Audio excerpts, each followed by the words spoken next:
Here's the question. I got a number of questions. Who here, as a spouse, doesn't think that there's room for improvement as you being a husband or a wife? Raise your hand if there's no room for improvement. Oh my goodness, there's always one in the crowd. Wow. All right. Who here, as a son or a daughter, don't think there's room for improvement to be a better son or a better daughter for your parents? Raise your hand. Don't you dare. I know your mother. Who here doesn't think there's need for improvement to be a better Christian or a better Catholic? By the same token, I can ask many questions like that, but by the same token, I also recognize that there's lots of room and improvement to be a better pastor for me. And that's something that is so important for us to recognize in ourselves, to recognize those foibles, those idiosyncrasies, that sinfulness, our weaknesses. In the gospel today, we hear about taking the log out of your own eye in order to help those with the speck in their eye. And if we lack sight, then we cannot readily help others or lead others. The blind leading the blind. But the important thing is that in recognizing whatever it is that we have to deal with, at least we recognize it.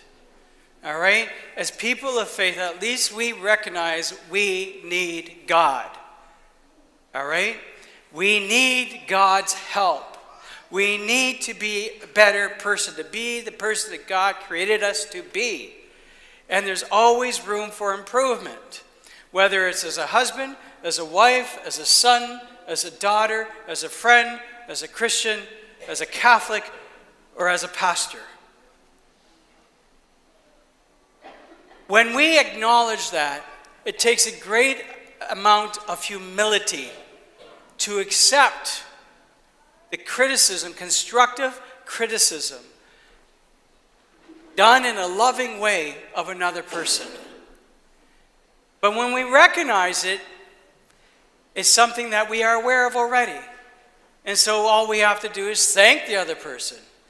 Like spouses, for instance. You should be, in your relationship, you should be able to be comfortable to lovingly and charitably help each other to grow into the person God wants you to be by being able to say, hey, honey, hey, dear, maybe you need to look at this, but also realize there may be a response, and you need to, right? So there's always that aspect.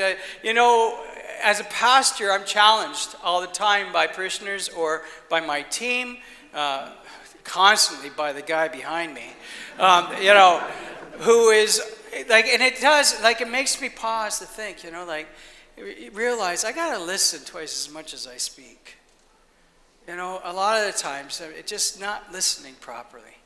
To be able to listen and take these things to heart is so important. And so we need to pray for each other. We need to pray. I pray for you to be a better wife. I pray for you to be a better husband.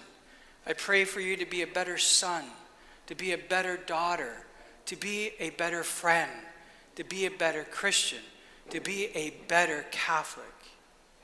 And my hope is that you'll pray for me to be a better pastor.